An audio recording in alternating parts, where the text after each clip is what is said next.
আসসালামু আলাইকুম দাদুরা, কি খবর? কেমন আছেন? নিশ্চয়ই ভালো আছেন। আমিও আছি, আলহামদুলিল্লাহ ভালো আছি। দাদুরা, আজকেও সারা বাংলাদেশ কিন্তু হ্যাকার কথা খোলে কেমন এই কথা কই যে আজকে আপনি যাদের বিকাশ অ্যাকাউন্ট আছে কিংবা যাদের নগদ অ্যাকাউন্ট আছে, দেখবেন প্রত্যেকেরই কম বেশি আত্মীয় স্বজন হোক কিংবা পরিচিতজন হোক, বন্ধু বান্ধব হোক, ভিতর এদের প্রত্যেকেরই কি কাস্টমার কেয়ার থেকে ফোন দিছে, ডিবি থেকে ফোন দিছে, হ্যাঁ, থানার থেকে ফোন দিছে।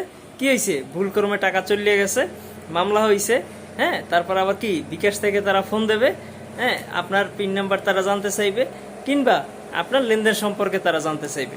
মানে দেখেন, মোবাইল ব্যাংকিংয়ের মতো এত বড় একটা সিক্রেট একটা জিনিস, যেটা আজকে সারা বাংলাদেশের মানুষ টের পাইছে যে মোবাইলে টাকা রাখা নিরাপদ কি অনিরাপদ।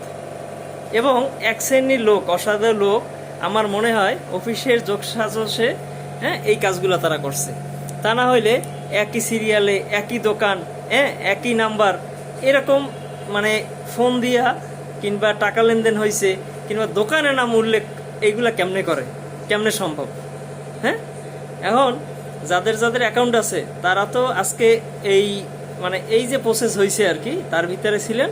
আর যাদের যাদের অ্যাকাউন্ট নেই তারা তো বাঁচে গেছে। আর এই এর ভিতরে তারাও যে পরিমাণ গালিগালাজ করছে, হ্যাঁ, কাস্টমার কেয়ারের লোক সাজ্জা, আর যারা ভুক্তভোগী হেরাও মোটামুটি বিশ্রী ভাষায় বাংলায় সুন্দর গালিগালাজ দিছে। এখন এই গালিগালাজ আর গালিগালাজ এই এর ভিতরে যোগে যোগে কি হয়েছে? যোগফল কিন্তু শূন্য, ফলাফল শূন্য। শূন্য কেমন? অ্যাকাউন্ট শূন্য হয়ে গেছে। হ্যাঁ, অনেকে সুন্দর করে টেপছে মোবাইল, টিপে কি করছে? তাদের পাসওয়ার্ড দিয়ে দিছে, তাদের অ্যাকাউন্টের ব্যালেন্স বললে দিছে, তারপর কি করছে? সেন্ড করে দিছে। কি করছে? তারা টেপছে, তারা বলছে, সেই অনুযায়ী এরা টেপছে, মোবাইল জিরো হয়ে গেছে।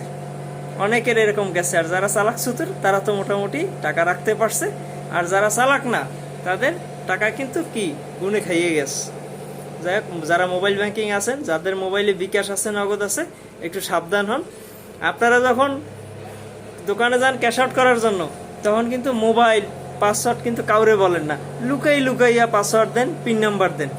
হ্যাঁ, আর এখন যখন ফোন দেয় অপর প্রান্তে একজন লোক, আপনি তারা চেনেন না, জানেন না, থানার থেকে বলে, পুলিশের ভয় দেখায়, আপনি তাদের হরহরাইয়া আপনার পিন নাম্বার বইলে দেন, তারপর অ্যাকাউন্ট নাম্বার বইলে দেন, মোবাইলে ব্যালেন্স আছে কত সেইটা বইলে দেন। হ্যাঁ, এইগুলা করা থেকে বিরত থাকুন, একটু চালাক হওয়ার চেষ্টা করুন। একটু চালাক যদি না হন তাহলে মোবাইল কিন্তু জিরো হয়ে যাইবে, কি আপনার সর্বস্ব শেষ হয়ে যাইবে। ধন্যবাদ দাত্রা, ভালো থাকবেন। আল্লাহ হাফেজ।